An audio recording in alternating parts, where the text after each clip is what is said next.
بسم الله الرحمن الرحيم نحمده ونستعينه ونستغفره ونؤمن به ونتوكل عليه ونعوذ بالله من شرور أنفسنا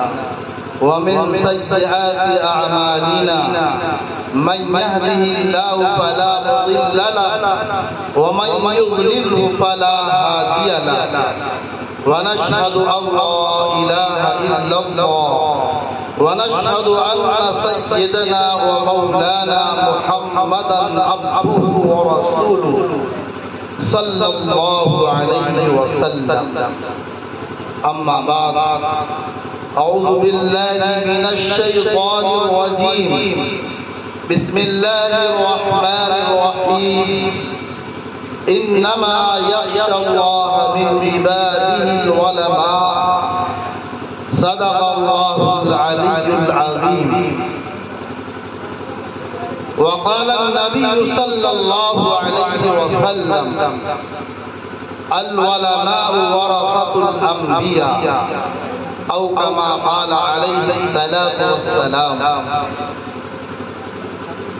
حاضرین اجلاس، دائز پر تشریف فرما علماء کرام، مہمانان اعظام اور ہماری پردہ نشین اسلامی ماں اور بہنیں، سب سے پہلے میں مبارکباد پیش کرتا ہوں دومی مقام کے ان نوجوانوں کا اور بڑے بوڑھوں کا جنہوں نے نہایت ہی عزم حوصلہ کے ساتھ آج کا ایک پروگرام رچایا اور بسایا. ضلع بستی کے زیر اہتمام اصلاح معاشرہ کا پروگرام منعقد کیا جائے. یہ بڑی خوشی کی بات ہے کہ ناظم صاحب کے اندر یہ ایمانی جذبہ اور یہاں کے مدرسے کے اراکین اور انتظامیہ میں یہ اہم جذبہ اور دینی جذبہ، میں یہاں کے لوگوں کے دینی جذبات کو سلام کرتے ہوئے ان کے ان عزم حوصلہ کو سراہتا ہوں اور دل کی گہرائیوں سے دوبارہ مبارکباد پیش کرتا ہوں. حضرات محترم، یہ بہت بڑی بات ہے کہ آج کے ماحول میں اور آج کے حالات میں جو ہمارا ماحول اور سماج بگڑا ہوا، ایسے بگڑے ہوئے ماحول میں نوجوانوں میں، بڑے بوڑھوں میں دینی جذبات کے ساتھ اس طرح اصلاحی پروگرام کا منعقد کرنا میں سمجھتا ہوں کہ ایمان کامل ہونے کی دلیل اور ان کے اندر ایمان کا رسوخ اور ہونا بھی چاہیے. اگر کسی کے اندر یہ جذبہ ہے تو میں سمجھتا ہوں کہ اس کے ایمان دار ہونے کی گواہی دینا چاہیے اور دعا کیجیے کہ اللہ رب العزت جس طریقے سے انہوں نے اپنے پاکیزہ جذبات کو قربان کرتے ہوئے اس طرح کے پروگرام کو منعقد کیا ہے، یہ پروگرام اصلاح معاشرہ جو جمعیت علماء ضلع بستی کے زیر اہتمام منعقد ہو رہا ہے، آج کے اس اجلاس کے اسٹیج سے پیغام جانا چاہیے کہ ہمارے زندگی کے ہر لمحات میں جناب محمد رسول اللہ صلی اللہ علیہ وسلم کی سنت پائی جائے اور اللہ رب العزت کے بتائے ہوئے احکام پر عمل کیا جائے. حضرات محترم، آج کے اس اجلاس کے جو اہم ہمارے مقررین علماء کرام، میں وضاحت کرنا چاہتا ہوں کہ آج کے اس پروگرام کی صدارت حضرت مولانا محمد احمد صاحب دامت برکاتہ جو جمعیت علماء ضلع بستی صدر تحصیل یونٹ کے صدر اور جامعہ اسلامیہ نور حیات پرسا جعفر جو ہائیوے روڈ پہ واقع ہے اس کے آپ محتمی آپ کی صدارت میں انشاءاللہ یہ پروگرام چلے گا۔ میں آپ حضرات سے مؤدبانہ التماس کرتا ہوں کہ ماحول کو سنجیدہ بناتے ہوئے پروگرام کا ساتھ دیں اور آج کے اس اہم پروگرام کے خطیب واعظ بے مثال حضرت مولانا مفتی سعید احمد صاحب مظاہری، جو جمعیت علماء ضلع بستی تحصیل رودولی یونٹ کے صدر ہیں، اور آپ جامعہ اسلامیہ اصلاح المسلمین جمدہ شاہی کے ناظم اعلیٰ، آپ اسٹیج پر تشریف فرما۔ اسی طرح جمعیت علماء ضلع بستی کے ضلع نائب صدر حضرت مولانا وسیع اللہ صاحب قاسمی، آپ کی بھی تشریف آوری ہے، آپ کا اہم اور پرمغز بیان ہوگا۔ اسی طرح کردہ سے تشریف لائے ہوئے حضرت مولانا نبی سرور صاحب قاسمی، جو جمعیت علماء ضلع بستی حریہ تحصیل یونٹ کے صدر ہیں، آپ کی آمد کا ہم استقبال کرتے ہیں۔ ابھی آپ کے سامنے انہوں نے بارگاہ رسالت میں خراج عقیدت پیش کیا۔ اس طرح مقامی علماء حضرت مولانا شہاب الدین صاحب قاسمی، جو ہمارے دارالعلوم دیوبند کے درسی ساتھی ہیں، آپ کی تشریف فرما ہے۔ آپ کی تشریف آوری ہمارے لیے باعث مسرت۔ اسی طرح ہمارے اور آپ کے درمیان اسٹیج پر تشریف فرما مولانا شہاب الدین قاسمی کے چچے زاد بھائی مفتی عبدالتواب صاحب کی تشریف رکھتے ہیں۔ ہم آپ کا تہ دل سے استقبال کرتے ہیں اور آپ کے احباب کا بھی استقبال کرتے ہیں۔ خیر، آپ حضرات سے میری مؤدبانہ دوبارہ التماس ہے کہ ہمارے علماء کی ایک لمبی فہرست ہے، آپ حضرات ہمارے علماء کے بصیرت افروز بیان کو سماعت فرمائیں گے۔ میں چند منٹ کے لیے ایک تعارف کے طور پر آیا ہوں، پھر اس کے بعد ہمارے اور آپ کے مابین جو ہمارے اس اجلاس کے اہم شاعر اسلام، جو میں سمجھتا ہوں ہندوستان کا کوئی صوبہ ایسا نہیں ہوگا، اکثر صوبوں میں آپ کا آنا جانا ہے، وہ شاعر اسلام کی شخصیت قاری عطار فیضی صاحب ہیں، جو ابھی آپ کے سامنے آئیں گے، بارگاہ رسالت میں خراج عقیدت پیش کریں گے۔ حضرات محترم، ہم نے قرآن کریم کی ایک آیت، چھوٹی سی آیت تلاوت، اس کا ترجمہ کہ اللہ رب العزت سے وہی لوگ کرتے ہیں جو اہل علم، جو ان کے پاس علم و دانش ہے اور جو اللہ کو پہچانتے ہیں، وہی اللہ سے ڈرتے ہیں۔ پھر آگے جناب محمد رسول اللہ صلی اللہ علیہ وسلم کی ایک مختصر حدیث ہے، العلماء ورثۃ الانبیاء، علماء انبیاء کے وارث ہیں۔ حضرات محترم، جس پینل تلے اور جس پلیٹ فارم کے تحت ہمارا آج کا یہ اصلاح معاشرہ پروگرام منعقد ہو رہا ہے، اس تنظیم کا نام جمعیت علماء ہند۔ جمعیت علماء ہند آپ نے سنا ہوگا، جیسے مدرسے کا نام ہوتا ہے دارالعلوم دیوبند، دارالعلوم دیوبند کا نام سنا، یہ عالم اسلام کی عظیم اسلامی دینی ادارہ دارالعلوم دیوبند، اس طریقے سے مظاہر سہارنپور، اس طریقے سے تنظیمیں بھی جمعیت علماء ہند ہندوستانی مسلمانوں کی ایک ایسی قدیم تاریخی تنظیم اور مذہبی سنستھا جو ہندوستان کے باشندوں کے لیے، ہندوستان کے مسلمانوں کے لیے ہی نہیں بلکہ ہندوستان کے تمام شہریوں کے لیے بلا تفریق مذہب و ملت اپنے ملک کے تمام شہریوں کے لیے بلا تفریق مذہب و ملت انسانیت کی بنیاد پر کام کرنے والی، انسانیت کی بنیاد پر خدمت کرنے والی تنظیم کا نام جمعیت علماء ہند ہے۔ بھائی جمعیت علماء ہند کا آپ لوگوں نے نام سنا کہ نہیں سنا؟ اگر نہیں سنا تو سمجھیے اس کو سننا اور سنانا بہت ضروری۔ آج کی تاریخ میں جمعیت علماء ہند کے جو کل ہند ہیں، یعنی اس کے جو راشٹریہ ادھیکش حضرت مولانا سید ارشد مدنی دامت برکاتہم، حضرت مولانا سید ارشد مدنی صاحب کا نام آپ نے سنا ہے؟ یہ ہمارے اس ملک کے نہیں بلکہ عالم اسلام کے علماء میں ان کا شمار ہوتا اور عالم اسلام کے علماء میں ان کا شمار ہوتا ہے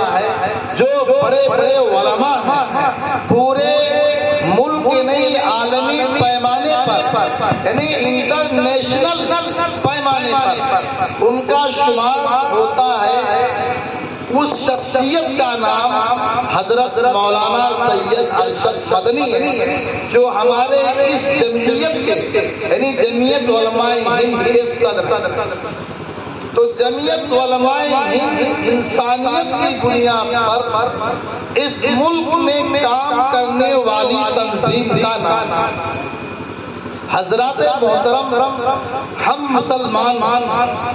ہمارا ایمان اور عقیدہ ہے کہ اللہ وحدہ لا شریک کی ذات ایک اور وہی قادر مطلق اور وہی روزی رساں اور عزت اور ذلت اور صحت اور تندرستی عطا کرنے والی ذات وحدہ لا شریک کی ہے، اس کے علاوہ کوئی اور ذات نہیں۔ یہ ہمارا اور آپ کا عقیدہ ہے، یہ تمام امت مسلمہ کا عقیدہ ہے کہ وحدہ لا شریک کی ذات ایک ہے اور وہی عبادت کے لائق ہے۔ اور اس کے بعد جناب محمد رسول اللہ صلی اللہ علیہ وسلم اس امت کے آخری نبی اور جناب اللہ رب العزت کے جو انبیاء علیہ السلام اس دنیا میں آئے کم و بیش 1,24,000، ان میں سے آخری نبی جناب محمد رسول اللہ صلی اللہ علیہ وسلم جن کے ہم امتی۔ اللہ رب العزت عبادت کے لائق اور اس کا کوئی ثانی نہیں اور اس کے علاوہ کوئی عبادت کے لائق نہیں۔ جناب محمد رسول اللہ صلی اللہ علیہ وسلم آخری نبی ہے، اب اس کے بعد کوئی نبی نہیں،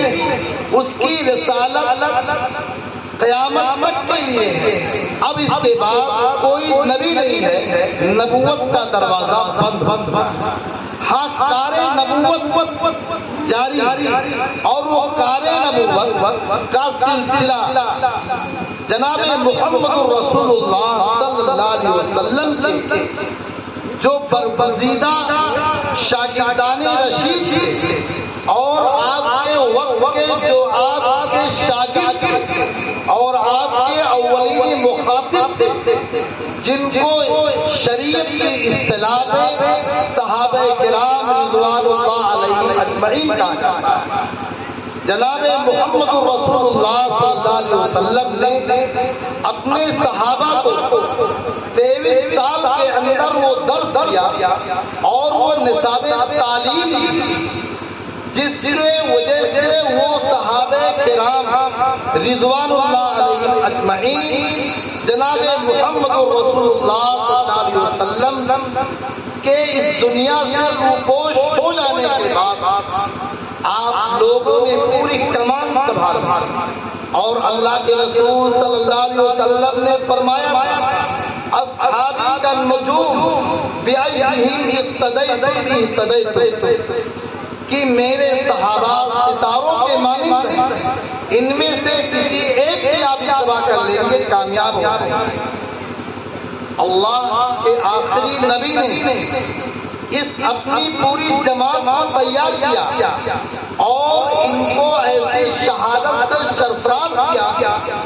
کہ صبح قیامت تک آنے والے تمام مسلمانوں کے لیے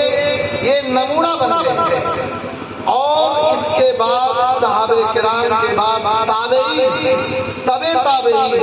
محدثین، مفسرین اور مبلغین علماء کرام. یہ آپ آج کی تاریخ میں جو آپ علماء کرام کو دیکھتے ہیں، اے آپ ٹھیک اسی جناب محمد رسول اللہ صلی اللہ علیہ وسلم کے بتائے ہوئے طریقوں پر اور صحابہ کرام کے خطوط پر یہ پوری لائن سیدھی سی چلی آ رہی ہے. اور یہ تمام علماء کی ایک جمعیت اور ایک تنظیم جو بنی، وہ جمعیت علماء ہند کا نام دیا گیا. اور جو آپ نے فرمایا العلماء ورثۃ الانبیاء، علماء انبیاء کے وارث ہیں. اب کوئی نبی نہیں آئے گا اور نبی کا کام کرنے والے جو علماء، تو جمعیت علماء ہندوستانی علماء کی جو تنظیم ہے، اس تنظیم کا کام اس ملک اور ملت کے لیے ہر طرح سے، آپ کو معلوم ہے کہ ہمارا ملک ایک ایسا ملک ہے کہ اس ملک میں تمام باشندوں کو کسی بھی مسلک اور مذہب کا ماننے والا، چاہے وہ ہندو ہو، چاہے وہ سکھ ہو، چاہے وہ عیسائی ہو، چاہے وہ جین ہو، چاہے وہ بدھسٹ ہو، کسی بھی مذہب کا پیروکار ہو، اس ملک کے قانون نے سب کو حقوق عطا کیے. اس ملک کے سنویدھان نے سب کو آزادی کا حق دیا ہے. جس طریقے سے ایک غیر مسلم کو اس ملک کی دھرتی پر آزادی کے ساتھ اپنے مذہبی رسوم کی ادائیگی کا حق حاصل ہے، اسی طریقے سے مسلمانوں کو بھی اپنے مذہبی حقوق کے ادائیگی کا اور رسم کے ادائیگی کا پوری آزادی. حضرات محترم، یہ آزادی اور یہ حقوق یوں ہی نہیں آ گئے. ہم آپ کو پہلے بتا چکے ہیں کہ مسلمان ہر چیز برداشت کر سکتا ہے، ہر تکلیف برداشت کر لے گا، ایک وقت بھوکا رہے گا، فاقوں کی زندگی گزار سکتا ہے اور کانٹوں پہ چل سکتا ہے، لیکن وہ بندے مومن کبھی ایمان کا سودا نہیں کر سکتا ہے اور نہ کبھی اللہ وحدہ لا شریک کے ساتھ شریک کر سکتا ہے. اور اس کا عقیدہ ہے کہ جناب محمد رسول اللہ صلی اللہ علیہ وسلم کی ذات آخری نبی اور کوئی نبی نہیں آئے گا. لیکن آپ تاریخ اٹھا کر دیکھیں گے تو آپ کے اس ملک پر آپ کے ساتھ دو طرح سے ہر طرح سے زیادتی کی گئی ہے. آپ کو معلوم ہوگا، آپ 75 سال پہلے آپ اس ملک پر نگاہ ڈالیں، آپ کی آزادی نہیں تھی، آپ ایک غلام کی زندگی گزار رہے تھے. انگریز یہاں پہ قابض تھے اور کم و بیش 100 سال سے زائد اس ملک پہ انگریزوں نے حکومت، یہ آپ کو معلوم ہے، اور حکومت کرنا ان کا مقصد تو تھا ہی، لیکن اس کے ساتھ ساتھ ان کا یہ ٹارگیٹ تھا اور ان کا یہ نشانہ تھا کہ یہاں کے وہ لوگ مسلم اقلیت جن کا عقیدہ وحدہ لا شریک کا ہے کہ اللہ ایک ہے، اور جس کا عقیدہ یہ کہ جناب محمد رسول اللہ صلی اللہ علیہ وسلم آخری نبی، اس گورے لوگوں نے، انگریزوں نے اپنی حکومت کے ساتھ ساتھ یہاں کے مسلمانوں کو ٹارگیٹ کرنا شروع کیا اور ان لوگوں نے یہاں کے اسکولوں میں اور یہاں کے مدارس میں ایسے نصاب تعلیم کو رائج کیا کہ وہ نصاب تعلیم ایک مسلمان بندے کے لیے نہایت خطرناک تعلیم. اس وقت کے علماء نے، ہمارے اکابرین نے انگریز کے اس ناپاک پالیسی کو اور اس وقت کا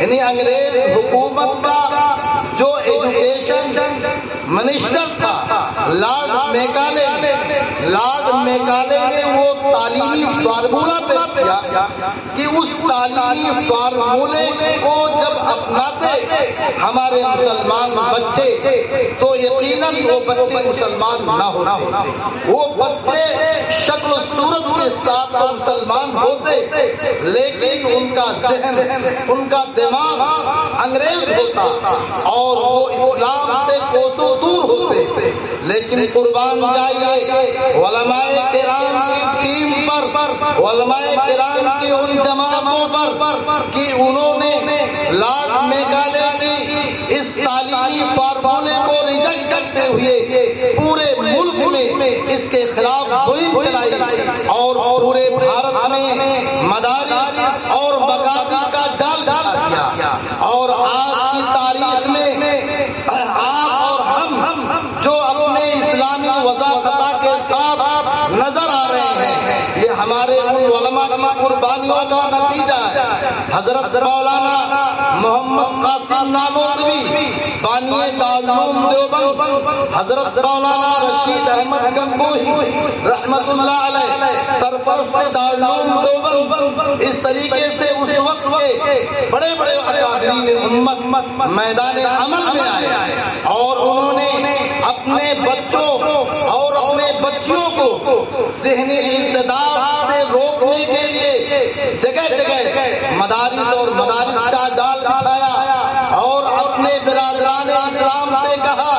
اور اپنے ماں اور بہنوں سے کہا کہ آپ اپنے بچوں اور بچیوں کو ہمیں دیجیے، ہم ان کی مفت تعلیم کا نظم کریں گے۔ چنانچہ اس وقت برادران اسلام کے فرزندوں، برادران اسلام نے اور فرزندان توحید نے اپنے بچوں کی ایمان کو بچانے کے لیے پوری تن من دھن کی بازی لگا دی اور دارالعلوم دیوبند جیسا ادارہ وجود میں آیا۔ آج دارالعلوم دیوبند ایک تعلیمی ادارہ نہیں بلکہ ایک تحریک اور ایک آندولن اور ایک مشن دارالعلوم دیوبند کا قیام، جہاں انگریز کو اس ملک سے بھگانے کا کام کیا، وہیں اس سرزمین پر اسلام اور کلمہ توحید کو بلند کرنے کا کام کیا ہے۔ آج دارالعلوم دیوبند نہ ہوتا تو یقیناً ہمارا ملک آزاد نہ ہوتا، علماء کرام نہ ہوتے ہندوستان آزاد نہ ہوتا، علماء کرام نہ ہوتے یہ مسجد کے منارے نظر نہ آتے، علماء کرام نہ ہوتے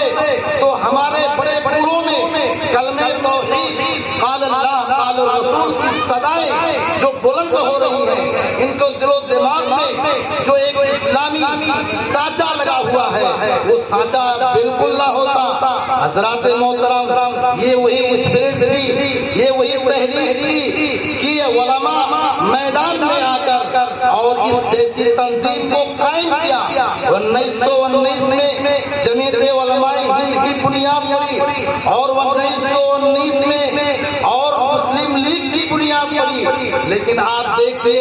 ایک طرف مسلم لیگ نام سے پتہ چلتا مسلمانوں کی جماعت، ایک طرف مسلم لیگ جو انگریز کی پیداوار، ایک طرف جمعیت علماء ہند، اس طریقے سے ایک طرف کانگریس۔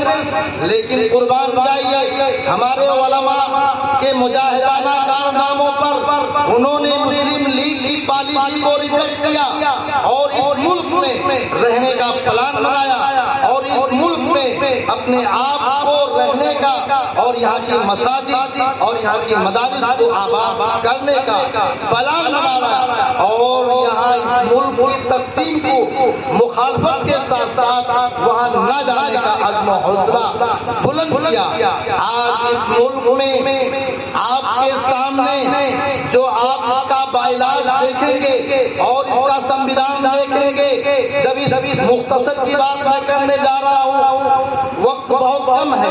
ایک تاریخی حقیقت ہے، اس کو بیان کرنا ضروری ہے۔ ہمارا ملک آزاد ہو گیا علماء کرام کی قربانیوں سے، لیکن مسئلہ یہ آیا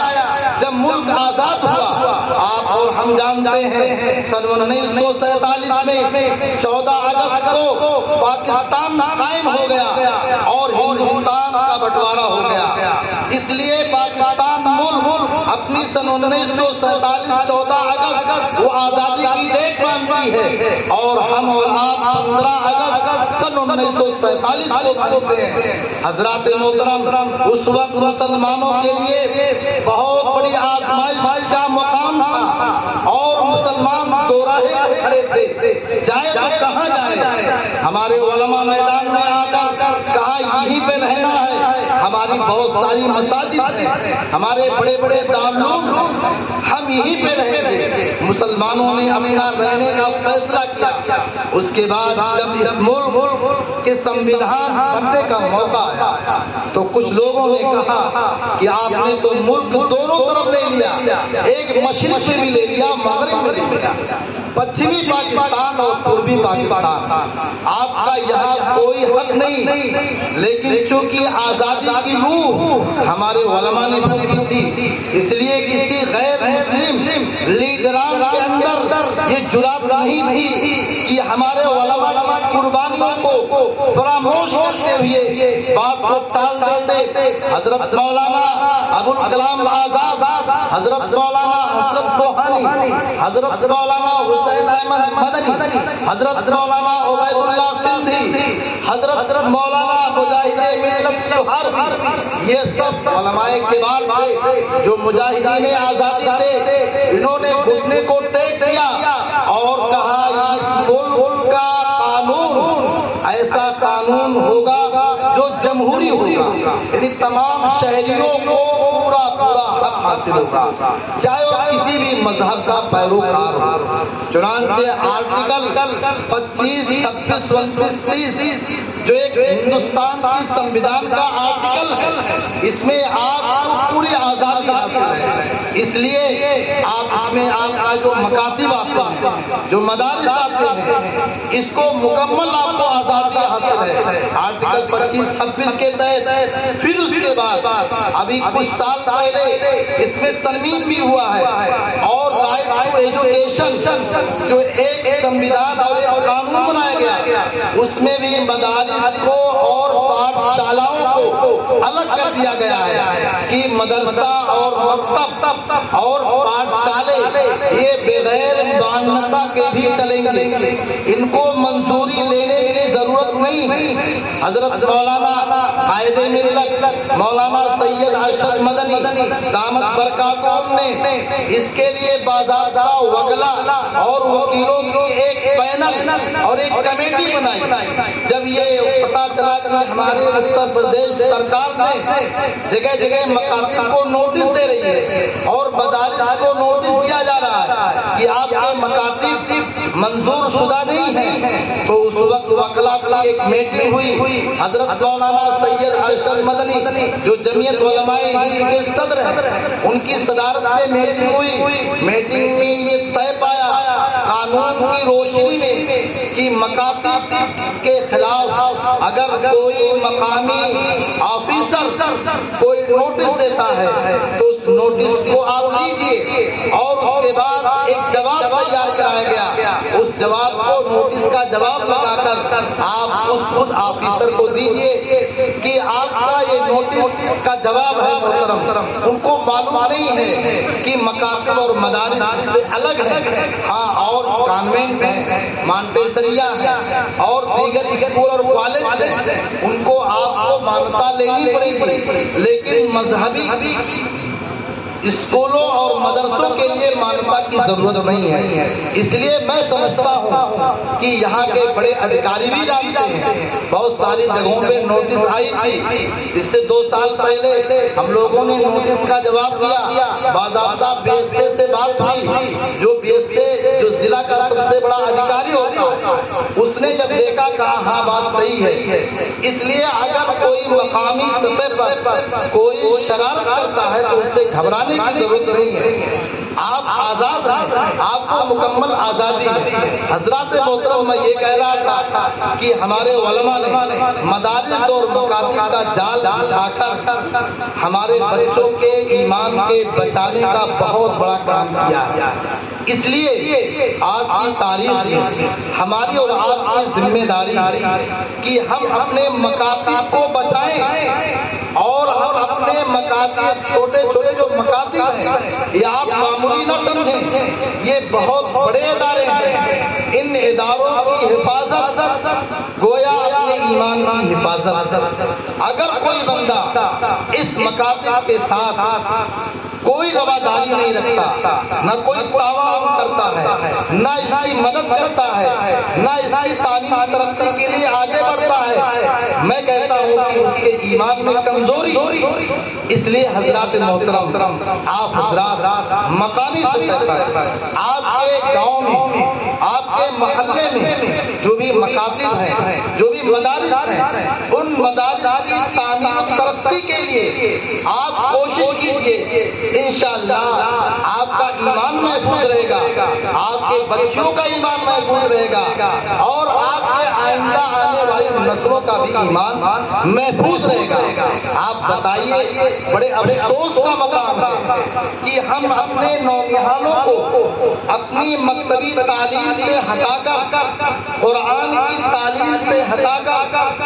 اور اس تعلیم سے ہٹا کر جس تعلیم میں نماز, روزہ, پنج وقتہ نمازوں کی پوری ریہرسل ہوتی ہے, عملی مشق کرایا جاتا ہے, اور قرآن و حدیث کی تعلیم ہوتی ہے, آپ ضروری تعلیم نہ دے کر آپ اور ہم اپنے بچوں اور بچیوں کو غیروں کے اسکول میں لے کر ایڈمیشن کرواتے ہیں. بڑے افسوس کا مقام ہے. یقیناً ہمارے آپ کے ایمان کا امتحان ہے. اس لیے حضرات محترم,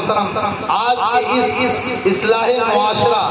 اجلاس کے اسٹیج سے ہم یہ پیغام دینا چاہتے ہیں, آپ برائے مہربانی آپ اپنی نسلوں کی ایمان کی حفاظت کا فکر اور اپنے نونہالوں کا داخلہ پہلے آپ محلے کے مکتب میں دلائیے, پھر درجہ 5 پاس کر کے وہ بچے جا کے 6 میں نام لیں, یا اس طرح اسکول میں ڈالیے جہاں پہ مسلم مینجمنٹ ہے, وہاں پہ لوگ تعلیم, اسلامی تعلیم ہے. اب تو بہت سارے جگہوں پر درجہ 8 اور ہائی اسکول تک بہت اچھا نصاب ہے کہ وہاں قرآن ہے, دینیات ہے, اردو ہے, انگریزی ہے, بیت ہے, اور ہائی اسکول تک پوری تیاری کرواتے ہیں. آپ ایسے اسکول کو قائم کیجیے, اور ایسے اسکول اگر ایسے بچوں کا ایڈمیشن کرائیں, اور خاص طور سے اپنے بچوں کی تعلیم پر خاص نگاہ رکھیے, باپردہ تعلیم کا اس کا لحاظ رکھیے, اس کا خیال رکھیے. اس لیے اگر ہم نے اپنے بچوں کا